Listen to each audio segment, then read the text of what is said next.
Welcome to the Rad Dad Redemption Podcast. Here's your hosts, Drew and Dex.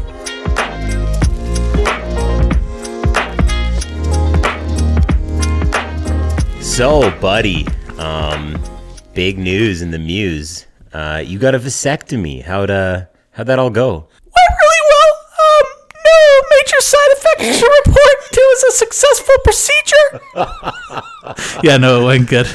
Oh, we had you guys going there for a minute. You guys thought that they castrated me, but they just permanently sterilized me. Joke's on me. Joe, that is what they do. You got your dick chopped off. Oh yeah, they made me sign a form. They're like, you realized you're going to be permanently sterilized and like you can't take legal action against us. And I was like, that's why I came. Like, that is the purpose for me being at the vasectomy He's got to like clinic. break it to you. He's like, I'm sorry to tell you, but you can no longer have kids. To be fair, it's a vasectomy and circumcision clinic. And I was like, you got a 2-for-1 deal or? No way. Get the tube chopped off at the same time. Make it look a little bigger, a little cleaner, more hygienic. That's what they say anyway. Yeah, probably back when like they didn't have running water and stuff. Anyway, we're not going to get into... Yeah, I imagine dudes with foreskins wash their dicks more thoroughly. I would hope so. I think you have to. But like, how do you get that information? How do you know the difference? A lot of research on other people's dicks. Yeah. Okay. Yeah. All right. You just happen upon it. Yeah. So you got your balls pinched off. Yeah. That's a bit right there. Is the guy that goes to the vasectomy clinic and is like reading the paperwork and is like, wait, whoa. What do you mean? This is not what I signed Has up for. no idea what a vasectomy is. He thought it was like a type of smoothie. What a procedure. So walk me through this, because I can still have kids. I'm not sterile. No. Enjoy it while it lasts. It's quite the process that they've got there. Like they're just getting it dudes in and out like cattle. Like they've got it down to a fine science. And it is just an elastic, like a really tight elastic around the balls, and it they eventually fall off. Yeah. Oh my god. But like I got in there, signed in immediately. They take me to the back, and then I booked the consult and the procedure for the same day. I was like, I already know I want to do this, so like getting the consult is... They make you have to. You can't do one without the other. Like you can't just be like, I'm doing it live. Let's go. No, you have to do the consult, but you can do the consult and then think about it and go back later. I'm assuming some people do that. Okay. But I was like, no, I booked it same like back to back. So I was like already the consult was essentially a formality. And so I went in and the doctor was nice. He sat me down. We went through the paperwork. You know, you're going to be permanently sterilized. Asked me a few questions. You got kids. Your wife's okay with this? And I was like, okay with it. Like, she's the one making... Like, I'm here under duress, sir. Like...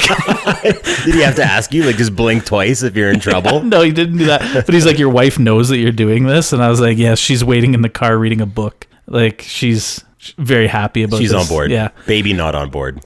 Baby number 3 not on board. No baby number 3 on board. So, and then, like, he's like, all right, well, they'll get you all ready to go. And, like... this is the funny thing. Like we walk in and it's like January. It's cold in Alberta, right? Not as cold as this today. You're like reaching in your pants to warm your dick up. I walked in and I was like, I got a regular size dick. We've joked about it before. Like I'm not gonna lie to the fine listeners that we have. Like I'm not packing, but I think I've got a huge one. Yeah, I'm not. Anyway. But I'm in there and I was like wearing sweatpants and I was like, man, like, are they even going to be able to find anything? Like, it was a little chilly. And you're sitting in this cold office in this old converted house. And then they take me down to a log cabin. No, it's like an old house on 17th Rocky's Ave. Training in it in Russia. A bunch of bags of meat. Okay. But then they take you down to the room, the procedure room, and the guy's like, drop your pants. And I was like, I swear, like, it's usually bigger than this. And I laid down on the table. So my pants are on my ankles. Like, you don't put on like a gown or anything. It's just like pants down. Like you're taking a poop? Oh, yeah. Or you're like the weird guy at the urinal that just like goes full trouser down for a pee-pee? So pants around the ankles, shirt still on. I'm just laying there like Donald Duck in it. And then he's like, so... This is a licensed clinic? Like, where did you... Oh, yeah. He put his finger in my ass. Yeah. This is step 1. He's like, so just so you're aware, we're going to have to put some iodine on your sack. He used more medical terminology than that, but Yeah, be specific. Is he saying sack? When you're making jokes about like a small ween, is he like, haha, LOL, we get them all kinds of kinds? oh, I've seen them all. Yeah, I've seen 100 dicks today already. Or is he just like, nothing's landing? Well, it's funny actually because he had like a signed picture of Brett Favre in his office, and Alicia's a Packers fan. So I was like, "Oh, like you're a Packers fan? Like my wife's a Packers fan." And he was like, "Neat." And he was all business Oh, yeah, I thought he was gonna be like, I performed Favre's vasectomy. and circumcision. Yeah. So then I'm like, I'm down there and I'm laying there, dick out in the cold January wind. Yeah. And he was like, "We're gonna put some iodine on your balls." And just fair warning, it's a little cold. And as soon as that iodine touched my sack, I was like, there's not going to be anything left down there. They're going to be like, you realize females can't have vasectomies, sir? Like, because it was just shriveled like, up. It was like cold iodine on a January day. And then, he like drapes a little thing over you. And he's like, all right, I'll be back with my assistant. And don't touch anything. You're all sterile down there. Like, don't sterile in a medical sense, like surgical sense. I was not yet sterile, sexually. And anyway, so he's like, don't touch anything down there. Hands on your chest. And so I'm sitting there in this room with my dick You start out. rubbing your nipples to try and make your dick a little bigger. Yeah, like, Anything can I you play with do. it just a little bit, just to Yeah. save some shred of decency? So then I'm like sitting there, I'm waiting, and then he comes in, and they just like, he's like, ready to go? And I was like, yeah. And he starts the procedure, and it's like no scalpel, no needle. So that it's supposed to be very like, yeah. How do they do it? They punch a teeny tiny little hole in the front of your sack, and then they use like this freeze spray. What? Yeah. And so he like, gets me all organized. He's like getting my balls in the right position or something. I don't know. It was kind of uncomfortable because he was like sort of like manhandling them. And then, anyway, he's like, I just do this for fun. Yeah. And then he's like, all right, you're going to feel like a little bit of pressure. And he started, I assume, I couldn't see, but I assume this is when he was like punching the hole in my sack. These punch a little hole right in the... Yeah, like a little, like, it's like the size of the tip of a ballpoint. It's like a pen. cock lobotomy. Oh, yeah. Yeah, They just crazy. like punch a little hole in there. And then, and so he's like, you could feel a little pressure. And then I felt like I did feel the pressure on my ball sack.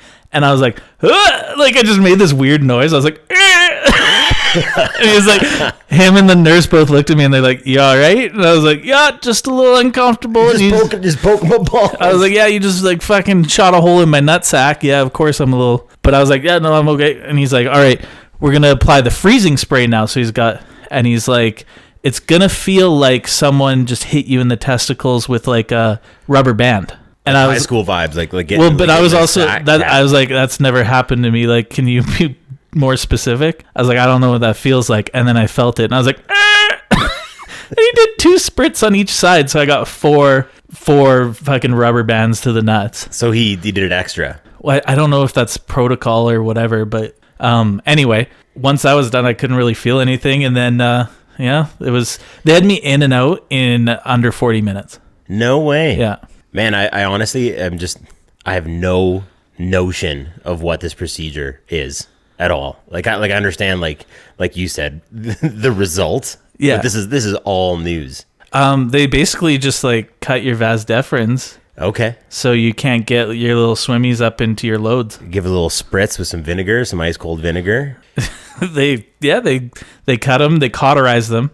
So it reminded me of being at a branding, What was the smell like? like being at a branding. Yeah. Yeah. Yoy. Yeah. So, but by then I was like totally frozen, and at least that's when I knew I was basically done. And it's so funny because the hole's so small, and it's like no scalpel, no needle, no stitches. They just like put a Band-Aid on my fucking Little ball Paw sack. Patrol, Yeah, little Marshall yeah. Paw Patrol right down the middle. They like Right they down the sent me home divider. with some extra like Band-Aids, as if I don't have like a million Band-Aids at home already. They're like, there you go. See you in 3 months to test your loads. So then, have you done that before? Like in any capacity? No. That's a rip. I can fill you in on that. Okay, just wait. Did you go into the clinic and get to do it there? Yes. Okay, so mine when Their take-home kits, you're good they at that. gave me a take-home kit, and they were like, you're gonna have to. That's like a quest on Zelda because it's like timed because you like do it and then you like have to get it to the clinic. And they're like, you have to keep it at body temperature, so like keep it under your jacket. And they're like, and You gotta keep it also close. also you can't snuggle drop in. it off at the Okotoks or High River lab. You have to go into Calgary. So I have to like transport a cup of my own jizz like across southern Alberta in my jacket, and I gotta get it there. Like, yeah. Oh man, I hope you get pulled over. Sir, sir, hands up. What's under your jacket? It's a cup of jizz. Yeah, it's a cup of jizz. It's my jizz. It's not weird. Honestly, that's probably the most stressful thing now that the whole procedure's done, is how I'm going to deliver this. Like, I'm just going to walk in. Like, they've already got the requisition form. I don't have to book anything.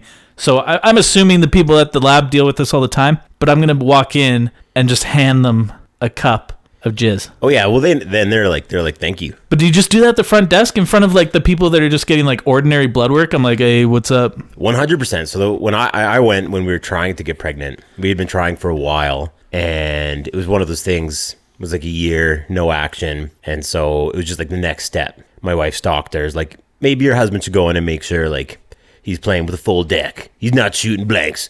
Or whatever doctors say. Probably exactly that. Yeah, it was worded just like that. Make sure his schween works. And so you go in, and this clinic was like, I think it was in the same building as the CBC. So that was interesting. That was neat. Yeah. You know? So go there. I don't know why that's relevant, but I just remember going there, like, oh, CBC. There's like a reporter like watching you going in. You're on the 5 o'clock news. They're like, local pervert comes to jack off in our office. Saw one off and then go see what the morning show's doing. But you go in, and they provide you with a room. You fill out your sheet, your form. And I remember what was really wild about the experience is when you get into this room, there's like a TV, there's some materials. Okay. Was it like really outdated? I imagine it being like the best of the 1970s. That's what I thought. Like you'd go in and it'd be like OG Hustlers, like just like used print. But they've joined the digital age, and they also tell you, they're like, we've got Wi-Fi, so you can just like take your phone. You know, they're not yucking your yum. All right, they know what's up. But you go in and there's like this 2-seater sofa. Like a pleather sofa. Oh, did you sit on it? No, because the first thought you have is like, you're acutely aware of how many dudes. You're acutely aware of like, this is a jack off couch. And then you're like, sole purpose is to jack off on. And then you're in this room, and again you're like, I wonder like how many loads have been blown in this particular.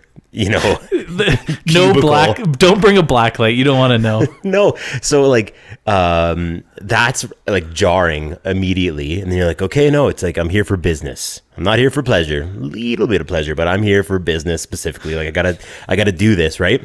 And so you're like, okay, get your head around it. I'm not going to sit on this fucking couch. I'm not going to use their materials.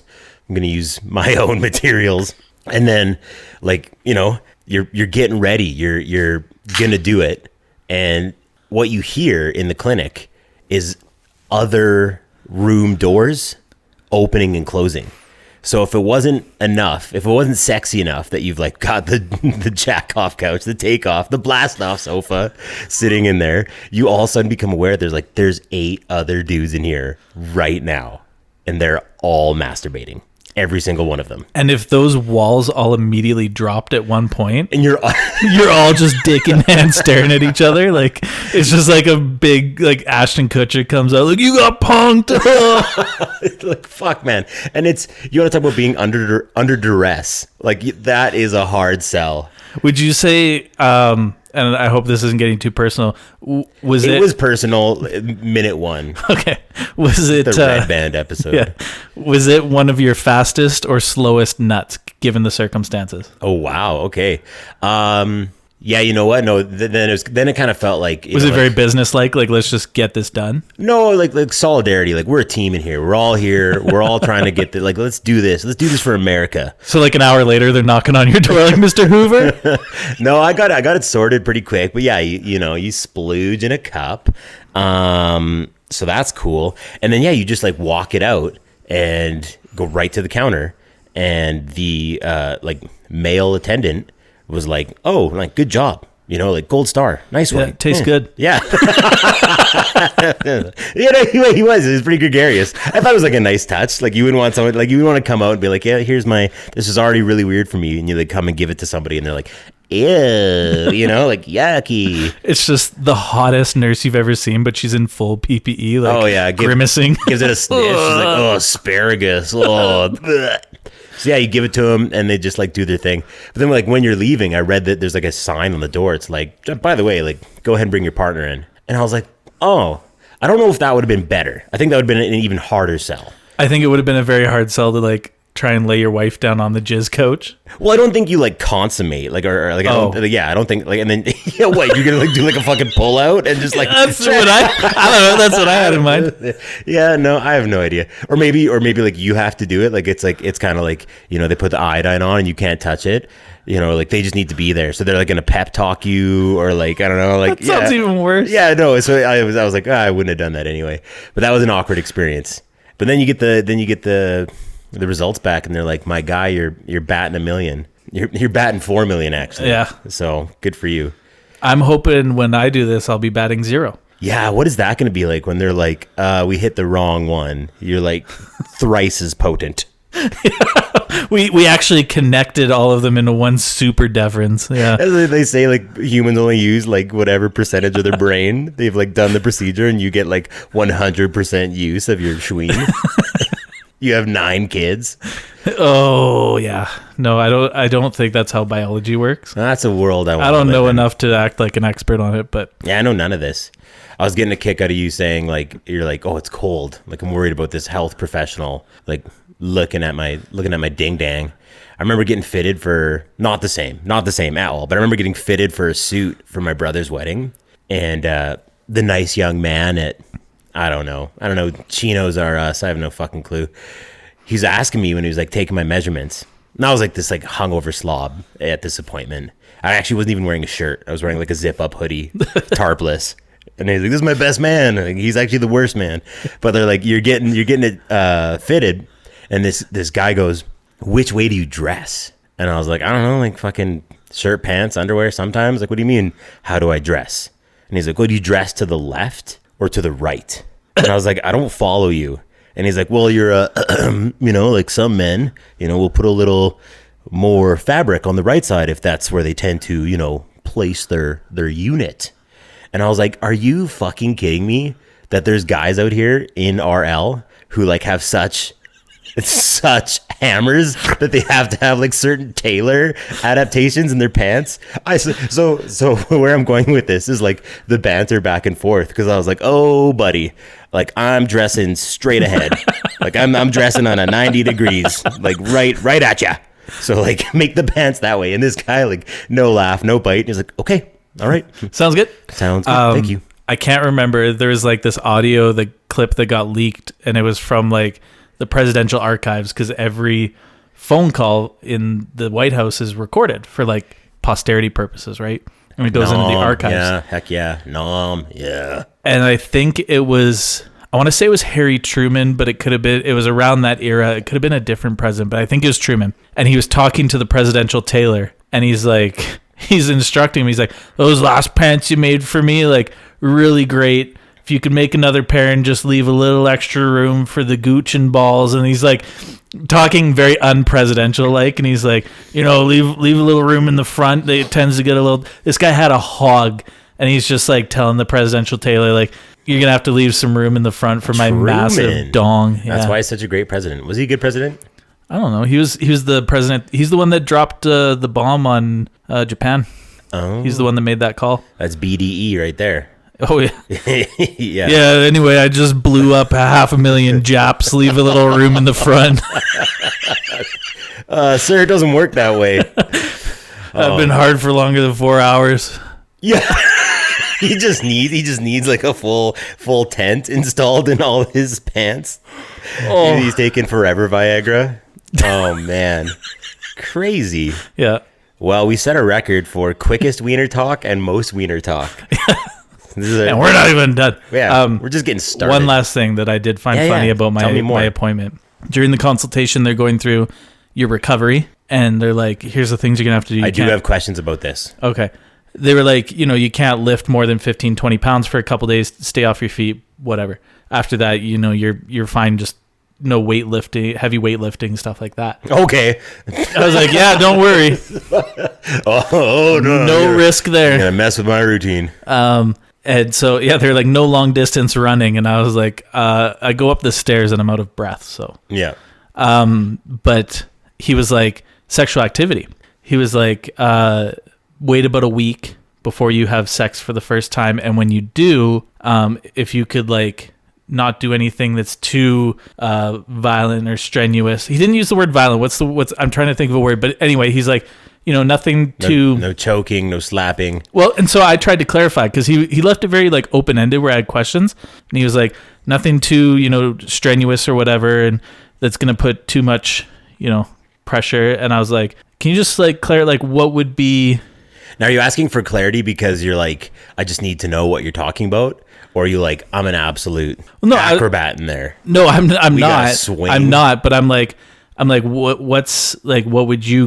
is this mean? Like, are you telling me like maybe take 2 weeks off of like full on sex, like where you're humping away? Like what does this mean? Right. And his response to me, so it was like, avoid sex for about a week. And when you get back into it, nothing too strenuous. And I was like, can you just like clarify what that means? And he was like, yeah, nothing that's going to put too much pressure on the area. And I was like, that was more words that said the same fucking thing, but thank you. Yeah. So I'm still not sure what I can do. Thesaurus. I'm still not sure. I think it's like, I think he's like, don't let your wife put on her like biggest heels and step on your balls if you're into that. Yeah. Okay. Yeah. I mean, that's... Some people are into that. Fair. I'm not here to yuck your yum. 2 yuck yums. Yeah, already. Start the yuck yum counter. Play that yucky yuck your yum jingle you've been working on. And then the other thing that like I'm still so scared of, it's still like it's in my mind and I think about it like I'm gonna say 5 times a day. It just like pops into my mind. He's like, just so you know, the first time that you ejaculate, first time you bust, there could be some blood in there. And I was like, oh, Cannibal corpse. I know. And I was like, I don't want to like, no, thank you. Now you got a complex. Oh yeah, it's like right now it's splooge's blood. And he's like, it might not, but it might. He's like, it made it sound like a coin flip. Like, might be, might not be. And so right now it's like just Schrodinger's nut hanging out in there. And I'm like, what's it gonna be? Okay, so the recovery. Let's bring it back to that. Yeah. And I mean, your wife is gonna hear this, but like I've had friends, I continue to have friends who've got vasectomies, and there seems to be a wide-ranging recovery time. And what I don't know is whether that I can chalk that up to like, people are different. Procedures affect individuals in different ways, or if I have like a spectrum of friends just like lapping it up to their misses. Because when I talk to you, you're like, yeah, it's uncomfortable, but like I'm doing good, Yeah. And I talk to other guys and it's like, oh yeah, no, like I've been downstairs on the couch 2 weeks. Like I can't do anything. I've taken time off. And I wondered, I'm like, is it that bad? Or are you just like, oh babe, like I'm so sore. This is so awful. So what degree of like discomfort? What was honestly the once they got the freezing in there, it wasn't too bad.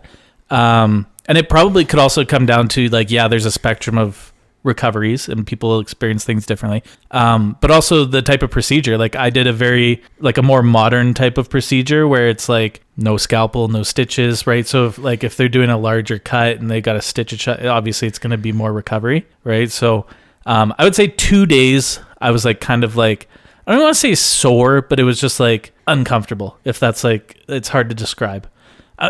Here's how I'll put it. I'm acutely aware at all times of my balls and where they are and like how they're dangling and like, like when you walk around, it's like breathing. Like you don't consciously have to be like, okay, breathe in and breathe out. Like unless you say that, because now you say that and the rest of this fucking everybody is like after breathing. Everyone who's listening now is like, oh fuck, they got to think about breathing. But so that. Like as you're walking around, you're not thinking like, oh yeah, like there's my balls and like that they're just there. Like I don't know, maybe but it's like every second thought. Okay. All day. Okay, your fingers. You're never like walking around like, yeah, I got fingers on my hands and there they are. And like, it's just not a thing. They call them fingers, but I haven't seen them thing yet. Exactly.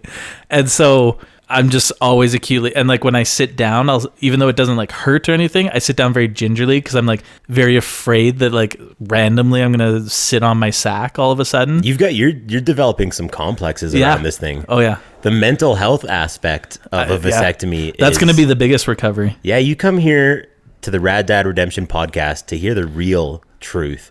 Forget the like physical harm. It is a mental trip to get your peeper chopped off. It really messes with you. Yep. I pee through a straw. So you did you freeze any? Did you like the Demolition Man? You got any Stallones? No, they asked me if I wanted to do that, and I was like, no, I'm pretty sure this is like what I want to do. Dystopian future, like, okay, asteroid hits the Earth, North Korea nukes everyone, and like, God forbid, only you survive, right? And randomly, so does the clinic that houses your frozen splooge. You know, like you're not gonna have any regrets. So you're asking me a deep question. There's a deep question. Like you're certain. Yeah, I'm certain. And if that scenario were to come to fruition, talk about really fucking up humanity. Like my DNA is the only one left. Yours. That's the show we're writing. Humanity's better off done. Just call it. It's like Last Man on Earth, but it's just like last vials of splooge on Earth is the whole concept. There's got to be 1,000 better vials. You're everyone's dad. I did this so I wouldn't be any more people's dad. It'd be like Orphan Black, where like you have to play every character, like you're all your sons. Medea goes to the Armageddon. Yeah, I like it. Let's start writing that. Well, hey, man, congratulations! I'm proud of you, and Happy New Year! Happy New Year! Yeah, that's how I started my New Year. Crazy. Well, let's kind of frame this episode. We're actually talking about New Year's resolutions. Dex's is to never have children again. Mission accomplished. January 4th. You're done. Oh man, you know what I can't get out of my head, and I want to drop a Fight Club reference. You know, Meatloaf's in that movie. Like we talked about this way back when. I know, and I think I said I don't remember Fight Club that well. But Meatloaf's character, something happens to him, and he has like super high estrogen levels. Like I'm wondering, like, if there's going to be any effects that way. Like, did they talk about that? They did, yeah, and they said there's no effect of it. You're not going to grow boobies? Nope. They said it doesn't affect your testosterone. Oh, okay. Yeah. Right on. Yep. In fact, they said some men enjoy a more fulfilling sex life. Really? Probably because you don't have to like be concerned about it anymore. Is that ever a thing? Like, I think in the moment you never know. Like, that'd be a weird thing. But like, I hope I don't make someone like, oh, it's gone now. I lost it. Yeah, and I guess in the moment it's not really crossing your mind. But afterwards, yeah, there's oh fuck. What have I done? Okay, right on, man. We haven't recorded in a while, and the reason being is we've been working tirelessly on this upcoming clip show episode. Yeah, which was supposed to be. We keep delaying it. Yeah, well, we keep blue balling. I mean, there's the blue ball podcast. Everything I do is a blue ball now. Yeah, heck yeah, nice. But we basically bit off not more than we can chew, but we bit off a big bite. We underestimated the amount of work that it would be. Yeah, so we're that one's coming. But why I bring that up is because we have email from our Christmas episode. Oh, well, that's great. Yeah, so I want to get to that. So let's play that mailbag jingle.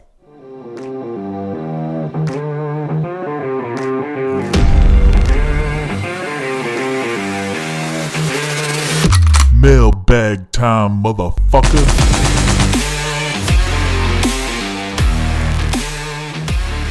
Well, I mean, now we can talk. Like it's in editing. That's just so funny. Okay. So this one comes to us from a Schmo Bloover, and it's Ludicrous Christmas. By the way, I had so many people reach out, and they're like, Ludicrismas. Like, how'd you fucking miss that one? Well, you know what? I called it in the air during the episode. You said it. You're like, it's a ludicrous Christmas. Yeah, and maybe we should have thought about that a little more. Man, it's right there. You ever see Seaspiracy? No. I was always so mad at that one because and Megan too brought it up. She's like, conspiracy. And it's right there. Yeah. Come on. All right. So what's up, cum chatters? I think that's like cum chatters, like cum chata. Oh yeah. Well, we did do some cum chatting already in this episode. This is the cum chat podcast, so that I think that works. What up, cum chatters? It brought me great joy to hear Drew shitting on Tim Hortons in your most recent episode. I have gone out of my way to avoid that dump for years. I recall detailing my disdain of their franchise to Drew, and he told me it was unpatriotic for a Canadian to speak ill of Tim's. I did at one point hold that viewpoint. They're owned by a Brazilian conglomerate. Yeah, I've changed. I'm a different man, okay? Gas lamping an entire country into believing it is part of their national identity to guzzle shit coffee and shovel day olds has to be one of the greatest commercial accomplishments of all time. It is. Poutine and ketchup chips and Caesars and Nanaimo bars can all go on the flag, but not Tim Hortons. Fuck those guys. Yeah. I can get better coffee at 7-Eleven with my Christmas Day taquitos. Happy Christmas from Schmo. Thanks, Schmo. That's a great email. Yeah. Tim Hortons does suck. I definitely think that he took this opportionity because He had some grievances. He has some grievances. We have a history of just shitting on businesses, and so I think he's like, I'm gonna email because these guys are always asking for emails, but I'm also just gonna like shoot my shot and let everyone know that like, I got some shit to say. I fucking hate Tim Hortons.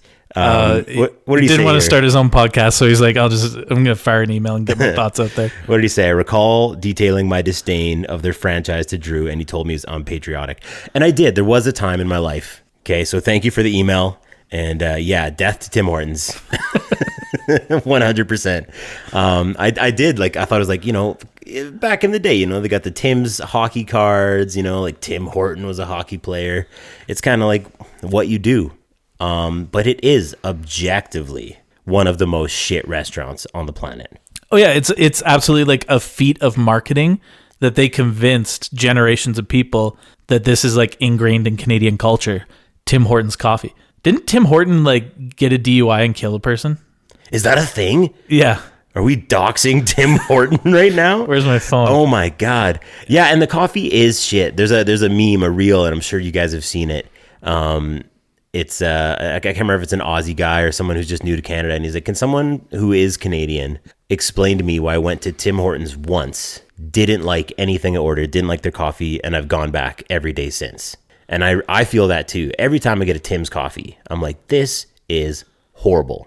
Apple cider vinegar mixed with a little bit of dirt. And then I'm like, I'll also have 6 donuts and Timbits so my kids don't try to eat my donuts. And then without fail, they are old, they're shitty, and almost every time I've been to the Okotoks Tim Hortons recently, terrible service. Like, yeah. and not gonna like employee shame, because that's not cool. It's a tough job. I think any of those retail food industry jobs, not easy work. But I just get frustrated when you go to Tim Hortons. I went there the other day after the swimming pool with the kids, and I wanted to get donuts. I was feeling an apple fritter. Wifey likes the Boston cream, and we go there. It's like 6 p.m. Get through the drive-through after a 25-minute wait because there's all of 2 cars ahead of us. And they're like, I'm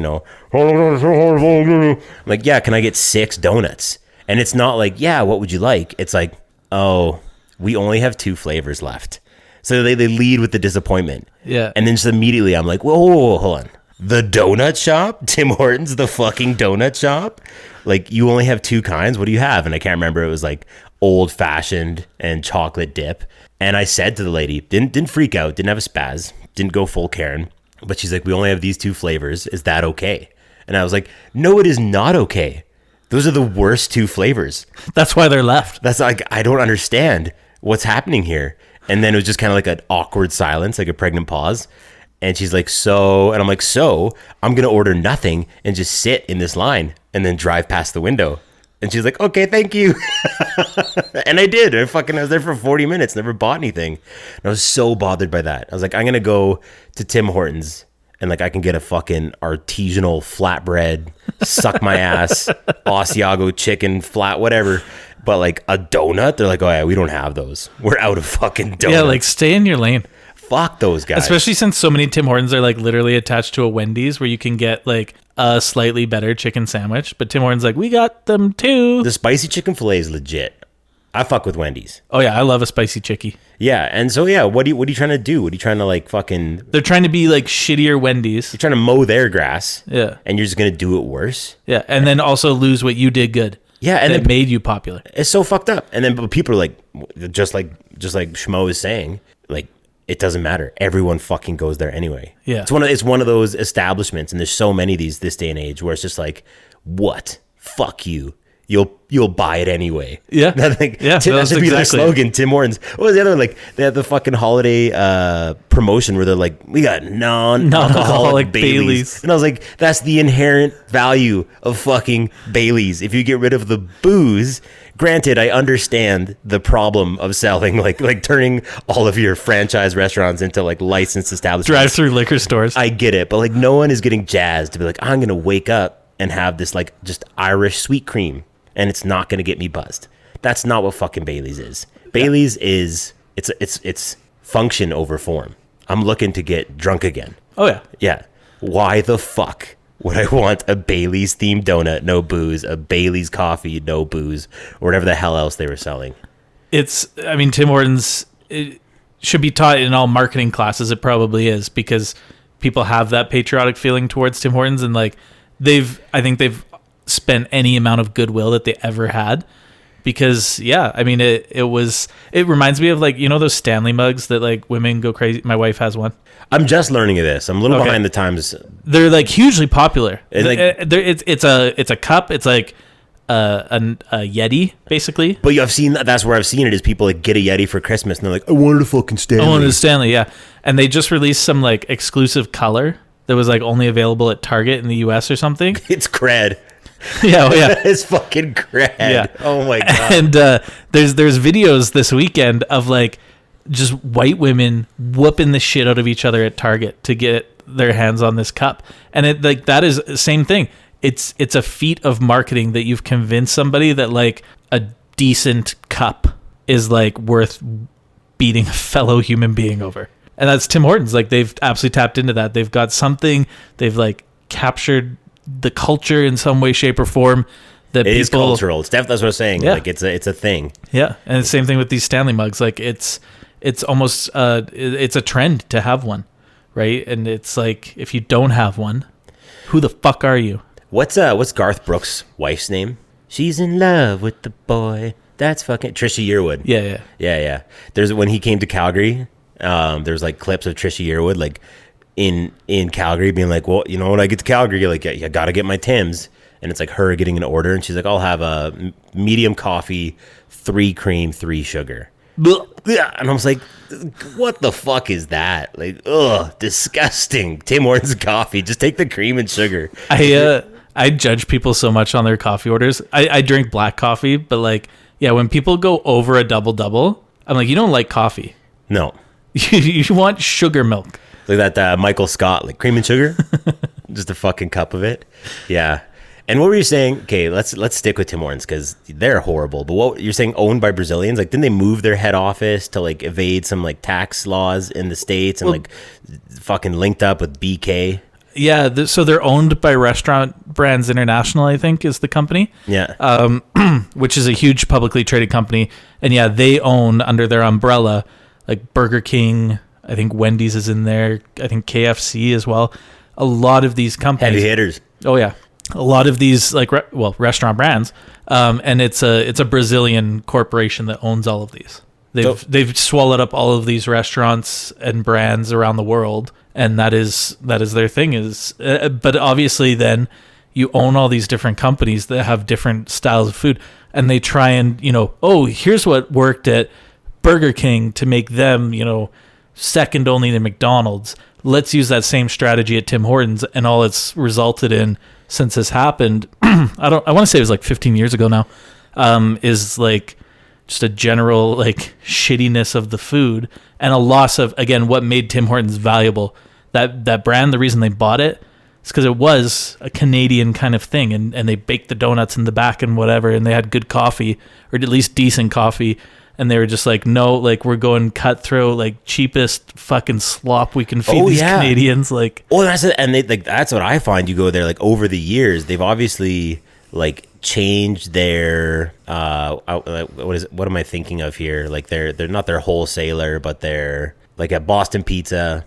Cisco, is that the brand that like provides all of their like loaves of bread and like bags of cheese? Like, every time you go to Tim Hortons, it seems like they've got someone else providing. Like, everything's different. Their menu's always fucking changing, and the stuff that you used to like, you get it and it's different. And then they've got 9 fucking things that are like, why is this at a donut shop? I don't want a bowl of fucking chili. I don't want Chipotle fucking wedges. I want more than 2 donut choices, you fucking sons of bitches. And yeah, well, I think the big thing that, is almost like lore in Canada now is when they changed their coffee bean supplier years ago. And then McDonald's swooped in and started buying beans from that supplier. Yeah, McCafe. And I don't know, I'll drink McDonald's coffee. It's not great, but it's like, it's bad. Tim Hortons is fucking acid water. Tim Hortons coffee is disgusting. I like McDonald's coffee. The problem with McDonald's coffee, two problems. They serve it like at an astronomically hot temperature. Yeah. Like it is fucking uranium. There's science behind that. Like enlighten me, because you get a coffee and you're like, I'm so excited to drink this coffee 3 hours from now when it's palatable. Yeah. So it's like the opposite of beer. So beer, and that's why like a good beer you can drink warm. You go to Europe and you drink a good beer, you get it warm. They don't have it like ice cold, right? It's kind of it's almost a North American thing a little bit, but you get a fucking Bud Light or even Coors. Coors is the best example. When remember they used to have the mountains on the can? I think they still do. I think the mountains are blue. You know why that is? Because some of the impurities in beer you cannot taste at a low enough temperature. So the colder the beer is, marketing, the better it's going to taste, because they've been like, we made this shit beer. We're going to serve it to you as cold as possible without freezing it. And if you let it warm up, you're going to know that it's shit beer. It's just horse piss. And coffee is the opposite. The warmer it is, the less of those impurities you can taste. So that's why McDonald's serves it piping ass hot. All right, I'll give them a pass. But the second thing I don't like about McDonald's coffee is that it's served at McDonald's. And I am a fat piece of shit. So like, whereas I'll go to Tim Hortons and I will make a reasonable order, like I will go to Tim Hortons and get a coffee. Like I'll get little gift cards. You don't want to poison yourself. Yeah, whatever. Yeah, totally. 100%. Yeah, I want to fucking make it to 40. And, but you go to McDonald's and I just can't help myself. And I'm like, I'll have a coffee and I'll have a McMuffin. Oh yeah. And they're like, do you want 2 hash browns? You sound like a fat guy. I'm like, yeah, okay. Yeah, you called spade. And then I hate my life. I like before I've even gotten to work, I can't drink my coffee because it's melting my cup holder and like going through the chassis on my automobile. It's fucking so hot. But I have dummied the like 2 breakfast sandwiches, fucking 2 hash browns, and I'm just like, whoa, like how would it like start your day off? Be like, oh, time to start another day. Oh god. Speaking of Tim Horton, remember I said you fucking murdered someone. Go on. Well. It was himself. It was a single vehicle accident, but he was revealed. Did he kill some guy? Yeah, himself. In a car accident. His blood alcohol level was twice the legal limit. There was an empty bottle of vodka among the debris in the crash, and he was also in possession of Dexedrine, Dexamyl, and Amobertibol. It's a Canadian icon. Yeah, so he was fucking lit. And he unalived himself in his own car. Self-assassinated. He self-assassinated, yeah. So, I mean, I guess that's better than him running over some innocent person. Totally. And I think back in the day, not to make driving under the influence okay, because you can't do that. There's no world where that exists. But, like, it's definitely, like, it's progressed to this point. There was a time when there was no legal limit. I remember like talking to like my old man, and very much like a thing was when the bar would close, and this is prior to like a lot of government regulation of liquor sales in the province. You could just get off sales at the bar. So they'd be like, hey fellas, last call. And you'd be like, all right, I'll get 6 in a bag to go. And you'd like hop in the Bronco and go hit the sand. Like you'd go for a drive. You'd go driving. That was the move. So like, I can't villainize Tim Hortons. If we can villainize Tim Horton, he had a full bottle of vodka in the car. I think, again, not to justify some amount of drink driving, but there's a difference between having like a couple beers and like housing a 2.6 and hopping behind the wheel. It was a different time. Wait, we're also ignoring that he had like Dexedrine and shit. Yeah. He was fucked up. But his legacy lives on with the new Asiago shit flatbread. Tim Horton died for this. Oh my god. Yeah, fuck Tim Hortons. Okay. Yeah. You know what? Great email. That email has basically spurred a whole episode of just shitting. We're never getting Tim Hortons as a sponsor. That's out. Yeah. Unless, of course, They come up with another chicken sandwich. Yeah. They need a new audience. Unless they make something we like. Okay. And then we'll change our tune. Just bake the apple fritter in store, and I will sing your praises. Yeah. They don't do that anymore. It's not baked in store. No, it's... would you like a microwaved apple fritter, sir? And okay, fuck, we can't get off Tim Hortons. What's the alternative? Because that was my dilemma the other night. Because I stuck it to them. I didn't give them my money, and they're like, whatever, fuck you, There is no other, and I stand to be corrected. Everyone in the city right now is probably barking like, oh, there's like this place, but like, where do you go to get a coffee and a donut? Like, do you go to 7-Eleven? Like, that's rancid rat food. Like, that's not okay. I outed him. It's not Schmo, it's Joe. Joe said he'd rather go to 7-Eleven, and I've eaten 7-Eleven food, but like, that's a trip. You can see the microwave. They don't hide shit at 7-Eleven. But at least they don't hide it. They're like, you want a pizza? They're like, okay, it'll be ready in 3 minutes. And you're like, that's not how pizza cooks. Pizza should take longer in than like that. Sicily, in your like wood fire oven maybe, but like in your gamma wave, I don't think that's how pizza. So I will say, like, if you want something good, you almost need to look around and like make an event of it. My favorite donut place, which is like not super close to us, but if you're like on a road trip or whatever, everybody's always like, you got to go to Windmill Donuts in Red Deer. Fuck that place. Yeah, it's also okay. gross and it's super okay. expensive. Yeah, you got to go to the Donut Man in Crossfield. Okay, but I'm talking. Okay, I want to. You tell me about the Donut Man, but then I want to like. I don't want to forget this. I'm gonna put a pin in this. What do I do in Okotoks? How do I get my fucking donuts? I feel Okotoks? like you just have to accept that it sucks. I gotta quit donuts. Maybe Safeway makes good donuts. If you get there on time. Yeah, they're like we're making a batch in the morning, and like it gets cleared out. Where's this place? Crossfield. You're saying the Donut Man? The Donut Man in Crossfield. You're saying it's a hit. It's amazing. It's so good. Yeah. What makes it delicious? I mean, you can see them making the donuts right there. Okay. Yeah, and they will sell out too, especially on Fritter Fridays.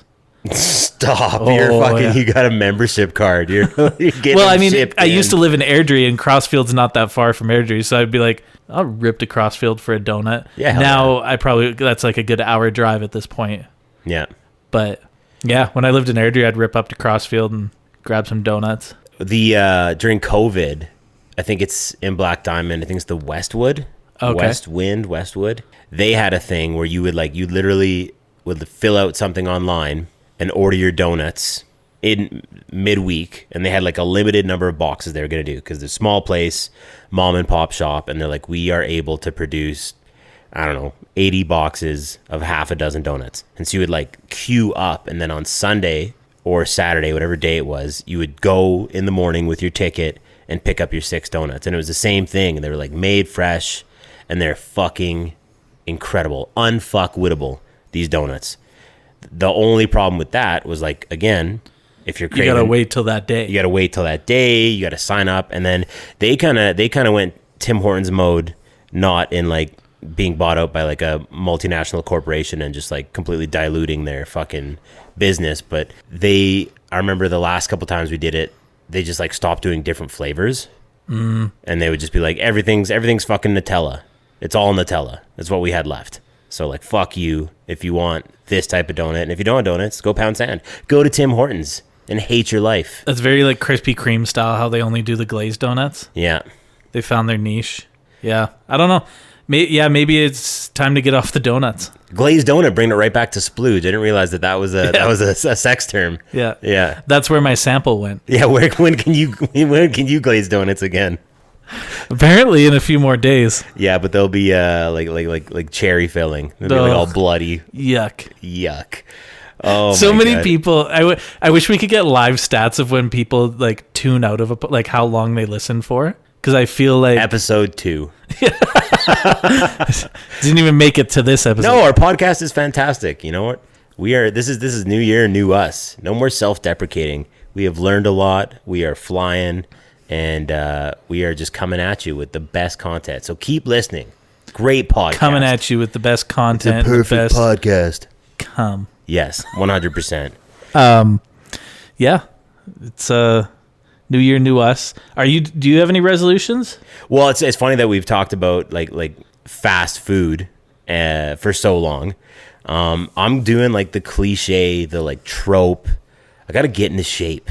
I have like not been doing anything for a long time now. I'll tell you, I'm in shape. A circle. A pear. Yeah, like the first time. Yeah, that's my resolution. So we'll start there. My resolution, we're doing dry January. Oh, okay. Yeah, get off the sodas and get to bed on time. My last week of holidays, it was like the first holidays I've ever had in my life where I actually took time to rest. Do you know how many times I've had like extended time off, and when I get back, I'm just like, you're like more tired. I'm like re-energized to just like hate my job as much as I did before, if not more. And I'm in like a worse place. Like I've just had this freedom and I did nothing, no self-care at all. Yeah. It was just like a total rancid piece of shit. And then I like go back to work and I was like, man, I really missed an opportunity there to like actually do what these days are intended to provide. And so this was the first year we basically like did the holiday routine, had a ton of fun, super busy, way too busy. And then as soon as New Year's hit, like Jan 1, it was like, not only are we shutting it down, we are going to like get to bed 9 o'clock, 9:30 and try and do like a lot of family stuff. And it was like the best week of my life, probably like health wise, not the best week of my life like ever, but just like really took it seriously. And today was Monday, man, felt unbelievable. Yeah. I was like, oh, there's absolutely something to it. There was never someone telling me there wasn't. This wasn't like a big I'm fucking, not so sure. This wasn't a big fucking seaspiracy where I was like, I don't know. Like, I'm fucking never going to go to bed. Like, I'm never going to sober up.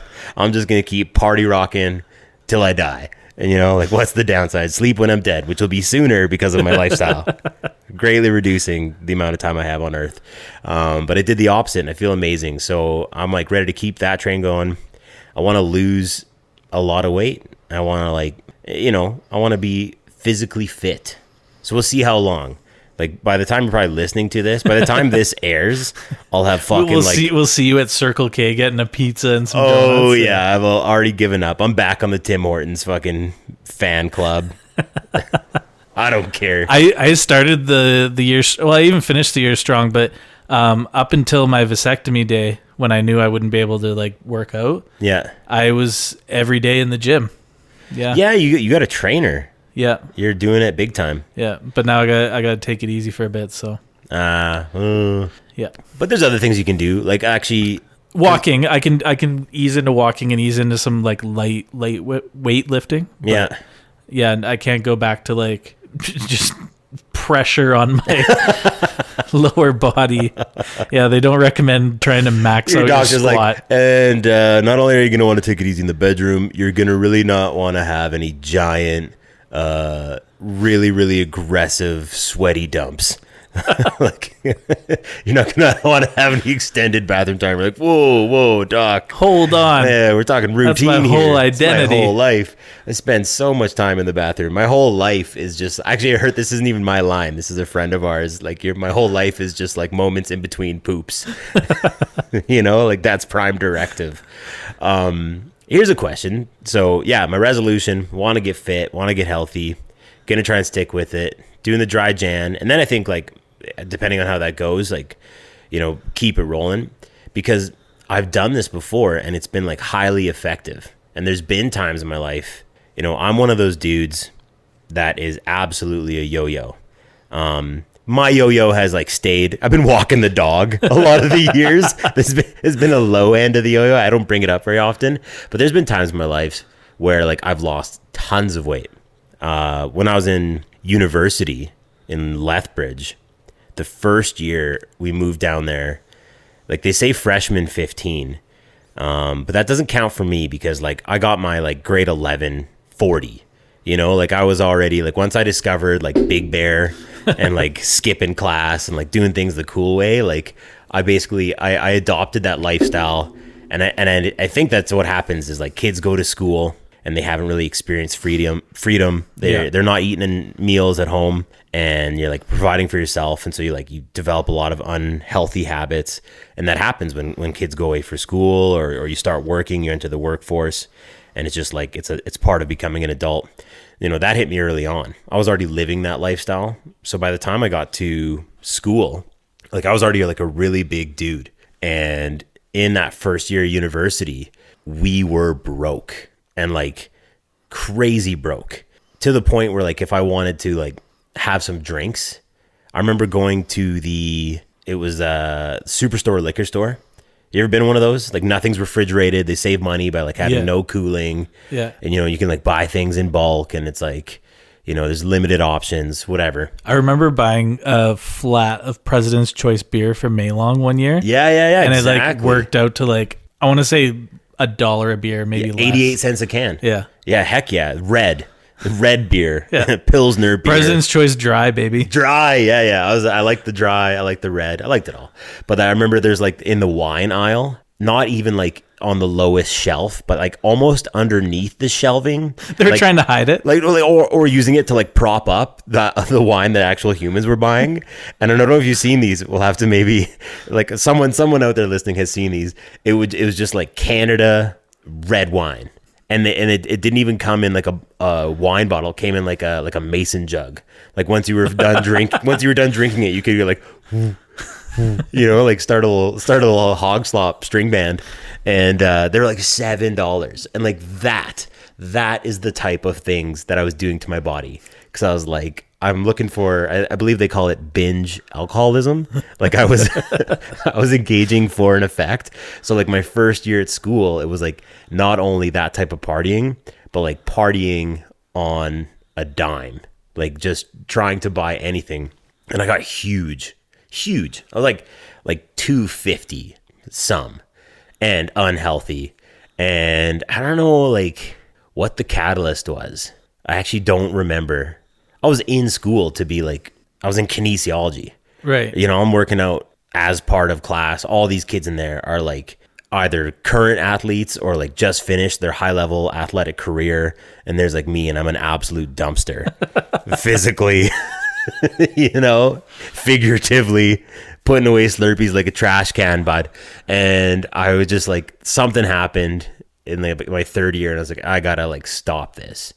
And Meg and I did it together, and we like, there's so many different fucking fad diets. We could do a whole episode on just like the fucking Atkins and like all this shit. Yeah. But every one of them, South Beach, Atkins, I can't even name half of them, Jenny Craig, if you take all of them, regardless of what they're telling you to eat, Weight Watchers, it's a point system, or like this is the type of food, low carb. If you graft everything just in terms of energy intake, all of them are like heavily calorie reduced. Yeah, you're eating at a deficit. That's the only way you can actually lose weight. It's the only way you can lose weight. And fuck everything. I don't care what anyone says. Chad Ochocinco, the wide receiver, famously did and still does only eat McDonald's. Yeah. But he was obviously a professional athlete, like working out every day. And his output was huge. He was outputting more than he was taking in. But he was not like, well, I have like a smoothie for breakfast, salad for lunch, and chicken breast for dinner. He's like, I have my McMuffin meal with double hashies in the morning, Big Mac for lunch, Big Mac for dinner type thing. Yeah. So that's what we did. We just like counted calories. We had the MyFitnessPal app when it was like still free and then wasn't like full of fucking ads and fucking apps. I lost like 60 pounds. It was crazy. I was wearing like a size 32 pant. And that is like, everyone's like, that's what regular pant sizes are. No, they're fucking not. All right. Like I remember distinctly going to Neil's funeral when we were kids, and I like had to buy new dress pants. Didn't tell him to make them left or right. just bought them off the rack. And I was rocking size 40s. Whew. Oh yeah. Beefcake. Eric Cartman. So like I've done it before. So I did that. I think I was 25, lost a ton of weight, and I kept it off for some time. And then you just like slowly, like I started working, got a job, like found my way back. And then when we first got pregnant with Marin, that was like my major contribution to the process was like, I will not booze. Yeah. I'm not going to do the old like 9-month DD. I'm going to like do this in solidarity with you. And that was like the second time, same thing. Just like the pounds fell off. So like it's happened before. I've done it before. I just haven't really had like any motivation to do it at all. Because the truth is, I don't give a fuck. Honestly, I could give two fucking My shits. fucks to give are gone. No, Yeah. I don't get worked up at all. Hey, everyone getting up to work out and shit and like running distance runs, and I hate that shit. I do. I hate all that stuff. Well, our so wives fucking both much. go to F45, and like Cult 45. Alicia is like, she's fully in the cult. She drank the Kool-Aid. She's going like 5 days a week, and she's up, worked out, and back home before I've even opened my eyes. That's our routine. Is Megan goes to the gym and works out, and when she gets home, she makes coffee and wakes me up. It's a very nice. Although I routine will for say, me. like, I'm lucky that I have a relatively flexible schedule with my job. So I don't go, like, I'll drop the kids off at school and then I'll go to the gym. Like, I'm going to the gym for like 9:30. But like working out before you actually start your day, like start working out or start working, is like the best feeling. Like you feel so like mentally sharp, and like it's like post, like once you're done, right? Once you're done, once you're in it, it's like, oh fuck, I hate every second. Yeah, you of gotta it. get the workout I hate working done. out. And people are like, oh, if you ever got in shape, like what would you like? What's your goal? Like look not as shitty as I do now. Like that's I don't want to run a marathon. I don't want to run a half marathon. I don't want to run a 10K. I hate all that shit. Yeah. I play real sports. I'm out here trying to be the best at exercise. All right. And so yeah, that's me. I'm like, okay, so question to you then: when there's no implied diss here. When do you think like the last time you were like I fucking am in good shape and I'm like, proud of what I'm doing? probably COVID, when I got my Peloton and I was ripping Peloton rides. You were the day. guy with the bike. Yeah. Or I didn't get the Peloton, but I was using the app with the stationary bike. I lost a fair bit of weight. Prior to that was probably my wedding. I was down to like 180. Oh shit. Yeah, which is like, and then before that was in high school. I was in pretty good shape for most of high school because I played high level soccer, and it was Chad Ochocinco type thing where I ate like shit. And that was honestly probably one of the worst things that could have happened to me because I played soccer 5 or 6 days a week. But you developed those eating habits. And I had a personal trainer on my day off from soccer. I was working out and I could not put on weight to save my life. Like in high school, I was like 165. I did notice that. It's funny because I did that Those reel pictures without you fucking knowing. Yeah. Which I was dying laughing, by the way. Song choice was just so epic. Not to suck my own dick. Not to drink my own friggin' bloody splooge. But I was pretty proud of that. But I did notice, I was just like, I don't remember Dex being this fucking skinny. Oh yeah. You're a twig, man. I was like, and so I was eating, like I would have a huge breakfast, probably something really shitty like Cinnamon Toast Crunch. And then I would go to school, and for lunch, like classic, Foothills Composite high school lunch, I would have like a full Little Caesars hot and ready and like a bag of candy or something, or like a Coke. Dude, remember the cafeteria? Yeah. Like we all had jobs in school. Yeah. And I never saved a cent. And No, all 'cause it was the was food like, was so good. oh yeah, so you get like your first period break, go get a fucking pizza bun. Yeah. Go, and then walk over to Little Caesars. That was lunch. Get a whole cheese wheel with some barbecue ranch. Shout out Rip. I don't think they have that anymore. And then after school, it'd go like we'd have fucking volleyball practice or some shit. And I remember Sean and I, they used to do it like one team would practice early, one team would practice late. And if we had to practice late, Sean lived in the country, I lived up the road. We wouldn't go home, or if we did, we'd rip to my place, and we'd each have a bag of Miss Vicky's salt and vinegar chips. Yeah. And then like 2 energy drinks. And it's nutrition. I mean, so you probably experienced the same thing that I did. I could outrun any calories that I took in. Like I actually actively had trouble putting on weight because your output is just so high. Yeah, I was literally exercising 7 days a week. But it was sports. I liked it. I didn't think of it as exercising except the one day I had with my personal trainer. But it was like I'm outputting every single calorie that I eat plus some, And yeah, I can eat whatever the fuck I want, as much as I want. And then, of course, when high school was over and I wasn't playing competitive soccer anymore, like, pounds came on immediately. I think that's got to be a thing for lots of guys and gals and everyone in between. You know, you're not only like involved in sport at a young age, but when you get older, it's not that there isn't a desire to participate in sport. There's kind of two things that happen. You just like objectively have less time to do it, and what's available to you is either like expensive or inconvenient. You know, like I really wanted to play hockey again in my 20s. I was like, that'll be fun. That'll be exercise. I'll be like committed to playing. I'll join a team.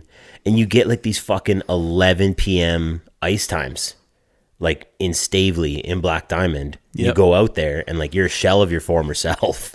Like speaking for myself, like you suck. You play in this league. When I played hockey, it was like, you know, stay at home D-man, like to lay the body, take a shot. Well, it's a no contact league and you're not allowed to take a slap shot because no one wants an owie. So like you're just going out there and like I'm getting undressed. Guys are just blowing past me on the wing. Like I'm just going out there to get demoralized. And then I'm exhausted for work, you know, and I'm like, I fucking hate this. There's no like 4 p.m. fun hockey league. Or maybe there is. I don't fucking know. Probably not, because there's limited ice time, right? Kind of the same thing happens with soccer. Like when I played men's league, especially indoor. Outdoors not so bad, but indoor there's limited fields that you can play at. And so same thing, men's league, you'd get a fucking 10 o'clock kickoff up in Bears Paw. So you got to drive basically like COP, kick off at 10, game's over at 11, get changed, maybe you hang out with the boys, have a beer or whatever. You're home at like midnight if you're in Okotoks, and that's if you didn't stick around very long. If you stuck around a little later, 12:30, 1, then you got to wake up and work the next day. Yeah. And you're just like, well, none of that felt very good at all. No, so if you fall off and it goes away, and it's like one of those things. You want to talk about motivation. It's just not these other things, like getting on my fucking Bowflex C6 and watching a show while I fucking pedal does not provide me with the same type of enjoyment as going out and like playing a sport. And both soccer, hockey, basketball, all of these team sports, you know, the requisite necessity is like a field or arena, rink, or gymnasium. So you need like the space to do it. You need 9 fucking other people that want to do that. Yeah. Like, and you'll have to coordinate your fucking schedules. It's impossible. But I get that, like, we get the team out on my birthday every now and then to just like go into the gym and play sports, and everyone is fucking on. Everyone just like, they're like, this is awesome. Dodgeball is fucking awesome. You know, like, because you're having fun again and you fucking love it. Yeah. And you're like, oh, if this is what I could do, if we could just all find a day or two in the week to all get together and like do something fucking awesome, I feel like, you know. That's why I walk all my rounds of golf whenever I can. Cut where you can, exercise where you can. Yeah, well, I enjoy golf, and walking isn't that hard, but it's like one of the best things you can actually do in terms of cardio. And you play better. We've talked about that. I think you play better when you walk. You got time to think about your shot. Yeah. You're seeing the course. My problem is that like I'm an absolute puddle on the golf course. Like I like notoriously will golf well for 3 holes, and then I'm like, oh, I'm drunk. Yeah, that's the thing. Golf. It doesn't matter if you walked. If you get 2 hot dogs at the turn and have 8 beer, it's like man, the cheddar smokes out at fucking TV. Oh god, that's a nice one. Yeah, but yeah, I think I tried to go to the Okotoks like co-ed recreational soccer. You got booted. They let me come once and told me like never come back. And you kicked too hard. I was like, that's the fucking sport. Like the soccer is you know, when you boil it down, kicking a ball. Yeah. Yeah. Well, so yeah, like that's my resolution. I'm not gonna join a league. I'm not gonna do any of that shit. We have listeners to keep us accountable. That's what I was thinking, because we talked about this before you got your dick chopped off. I thought I wanted to side effects. I wanted to do like a Rad Dad fitness challenge, and you know, like agree to terms, something that was like fair and equitable in terms of the challenge, but then also like in the end, like my idea was like, if you win, we'll go to the casino, but if I win, we'll go to the casino, you know, like and I was like, hell yeah. Yeah. Do something like mutually beneficial, but like set a target, make a goal. Should also, I know I brought this up before, we should do like a combine at the end, like what they do in the NFL. So like see who's got the highest vert See who can do the fastest 40. My dude Daryl. So I think we talked about it on the podcast, or I think we talked about it off air. Off air, I was telling him about this combine idea, and Daryl's a specimen. He's like one of those frustrating friends where you're like, what the fuck, man? I'm your age. Why don't I look like you? Yeah, and he's like, I ate a carrot. No, he's like, that's the thing. He's one of those dudes where he's like, he'll eat what he wants. Oh, okay. You know, he's mindful. He eats healthy. I don't want to say he's like out there like just fucking dieseling fucking snack mix. It's not true. But like, he's yoked, and like big time yoked, like sexy yoked. I see you, Daryl. But like, he heard about the combine idea. I think I was telling him about it, and he was like, I will fucking run that for you. Like, I want to be involved. I want to like help you with your times. Let's do it. Let's set a date right now. We're going to do the Rad Dad Combine? Yeah, like let's give ourselves like, I don't know, what, a couple months to get in good shape? Yeah, okay. I'm with you. I'm trying to think of like what my number is here. I got to go sub 220 is my number. Okay. And then I'm like ready. What are you sitting right now? Or do you not want to reveal? Oh, I don't care. I'm not like, honestly, I really did mean that. No shame in my game. There's definitely an element to all of this about just like being happy. Yeah. Like, I have like a really, really amazing life, you know, and I got like a beautiful family, and I have like a good job, good friends, and I fucking do whatever I want. Like, oh, it sounds terrible. You know, like if I have to order a bigger shirt, like fuck, you know, like I don't give a fuck. I know some people that like, they don't have the Daryl gene, but they are in good shape because they're living these miserable fucking lives. Like I would never do that. So I think I'm probably like in the like 240s, but like 240 of like I couldn't. I may as well have just had a vasectomy. Like I can't lift 10 to 15 pounds. Like I'm an absolute fucking pillow right now. Okay. Yeah. So I'm. So you're aiming to go sub 220. I'm looking to drop about 30 lbs. Okay. But I think I can do it quick. Like I think I can do it like alarmingly quick. Yeah. Yeah. I'm just for posterity's sake, I'm sitting at, because I was just on the scale recently, I'm sitting at 232. Oh, so I'm okay. I'm probably like, I got at least 20 but I was aiming to get to 200. Oh shit. So when do we want it? When's a reasonable timeline for this combine? What are you thinking, like 3 months? I don't know if I'd get to 200 in 3 months, but yeah, it's possible, but I don't know. So it's February, March. So this is like an April. Yeah. This is like an April. April 1st. Okay, guys, on April 1st, we're gonna stay tuned. We're gonna tease it every episode. Lose all this fucking weight. Okay, so let's not do that. But let's. Is there any like what's a good date in April? Hitler's born in April. April 20th. Let's do it on Hitler's birthday. 420? Yes, the Rad Dad 420 Combine. Oh my God. And we have to eat Tim edibles Hortons. before we do it. We're on to something here. We're immediately defeating the like... Okay, no, we want to try. Yeah. Okay, so it's going to be the Rad Dad Berlin Olympics. I just watched when I was laid up for my vasectomy. I watched like so many World War II documentaries. Dude, we're in that era.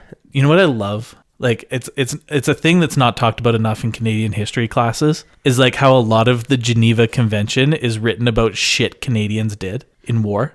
Were the reason that they had to be like, oh, like you can't booby trap food. There's so, man, you have to tune into our After Hours podcast, because like a lot, like when at the time of like, say, take World War I, for example, like we were essentially an extension of the British Expeditionary Force. A lot of our troops, like we were coming in late to the game, and we were like the grizzled men of the war, because like other countries that had been fighting for so long were like, they were out.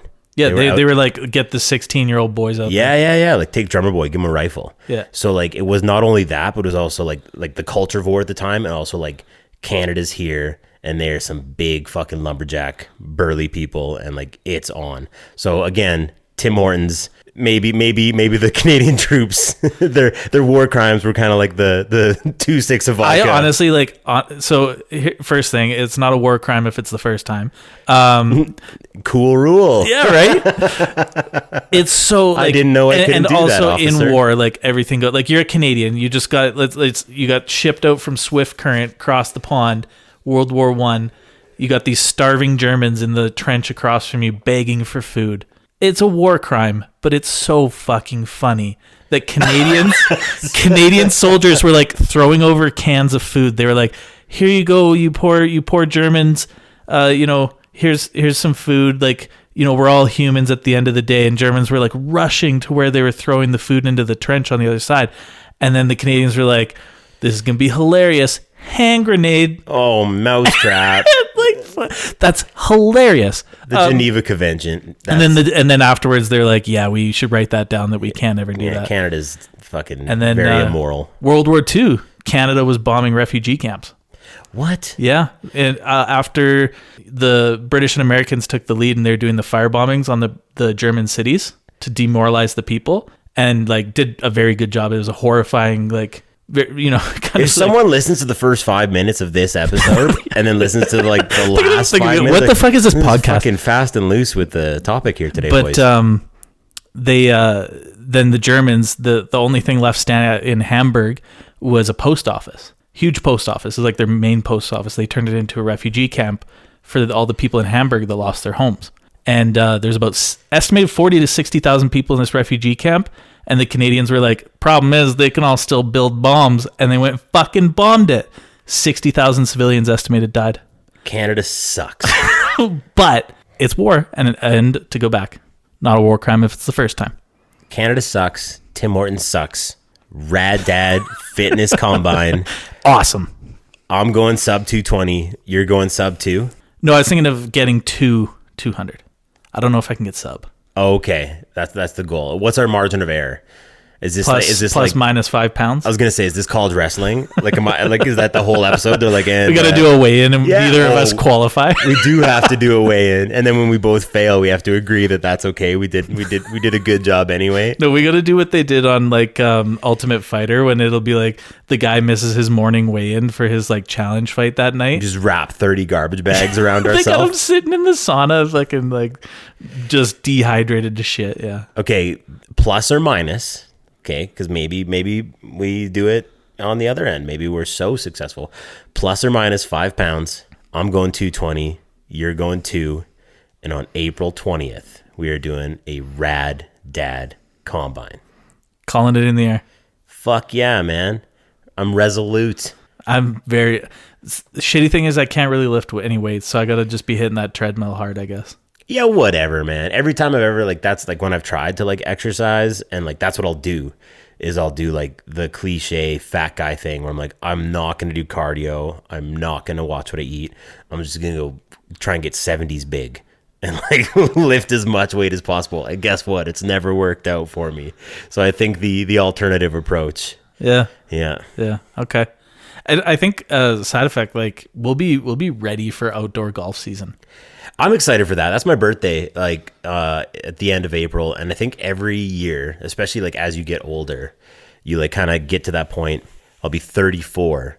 And I've had a lot of birthdays recently where like I'll hit like my birthday and I'm like, well, this will be the year. Like this will be the year I get my act together. And then it's summer and I am a wet towel. Like I cannot help myself during golf season, during other fishing season. It's always fishing season. During like summer vacay, it's impossible. It's an impossibility. So this is great timeline for me. I'm gonna be so excited if we're both just absolutely yoked by summer, and the Rad Dad like Instagram page is just like shirtless pics of us. Like that's all we're posting is just like us recording shirtless. Oh, we have to do before and afters. Oh, dude, I don't want to do it before. Just take my word for it. I'm pretty fat. I remember back in the Facebook days, I had a buddy who like posted a before and after of him getting like huge, and this dude was like obviously just like taking fucking HGH and like like steroids, and he got absolutely massive, but he messed up the arrangement, the before and after. And like, so the before was this like giant roided out dude, and then the after was like just this pudgy. Like I remember being like, "Oh man, looks like you got fucking AIDS." Like, like you were way more jacked before. What the fuck happened? Are there any rules for the combine? Like, can we start juicing? Oh, dude, yes. 100%. I've never man, again with the fast and loose theme here, but like, you know, in terms of professional sports, like I want them on the drugs. I want PEDs. I want them smacking. They're already all hiding it anyway. Oh yeah, give me 8 billion homers. Like, let's fucking go.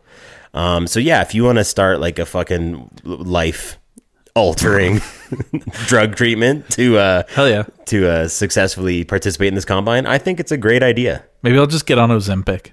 Oh yeah, you're gonna like go and like that's like I don't know anything about that, but I've like read it in the ethos. The like Kardashians used it, I think. It's like a drug for one thing, and then like, oh, you lose a bunch of weight on this. Yeah, it was originally made for diabetes. Diabetes. But I think without any other lifestyle changes, the average person loses like 15% of their body weight in 12 months. That's insane. Yeah. I'm gonna say, you know what? It's up to you. Okay, open-ended. Open-ended. If you want I'm to going to be immediately cycling start Tren and fucking Ozempic. Okay, yeah. So if I'm gonna take a more like naturopathic route. Okay, well, we'll see who fucking beats who. We'll I'm going to see. be all like angry at the fucking combine. Okay, so no rules, no stipulations, no rules on like how you accomplish your goal. It's prison rules. It's street ball. You fucking do what you got to do. Okay, but like, how do we like? So like, we both win if we hit our weight, and then what's the function of the combine? Like, we're just gonna set these numbers and be like, that was cool. I mean, I guess we could always compare it to like professional athlete numbers or something. Oh, that'd be kind of fun. Yeah. And that would be also devastating. Oh yeah, be like, I really succeeded at this, and like find out you're like, fuck it, you were slower than the slowest 400-pound offensive lineman in the NFL. I mean, the correct thing to do would be to run the combine now as like fat pieces of shit. But I will just like spare you the details. We failed at everything. We could not do a pull up and barfed. Exclusively barfed. I tore open my ball sack. yeah. So the baseline was like epic failure. We're gonna do this. We're gonna get the combine, and maybe details to follow. Maybe we'll flesh it out a little bit more. Yeah. All right. Well, we got a whole project to work on now. Yeah, I do want to give a shout out to you guys. Thanks for sticking with us all the way into 2024. We're having the best time doing this podcast, and we're gonna keep it up. And we'd also love if I did shout out in that emo reel. But I didn't actually get too much action on it. We're pretty bad at the socials. We haven't followed a lot of people or really pursued that. But I think if you are a listener, send us your New Year's resolutions. Rad Dad Redemption. Let's hear it. Podcast. We'll hold you gmail.com. accountable as you hold us accountable. Yeah, let's do this together. Yeah. We want to know what you're doing, how you plan to do it. Send us a little info, and we'll get that read on air. Let's do it. All right. Well, let's wrap it up there. Fuck yeah. Peace out, everybody. Have a good 24.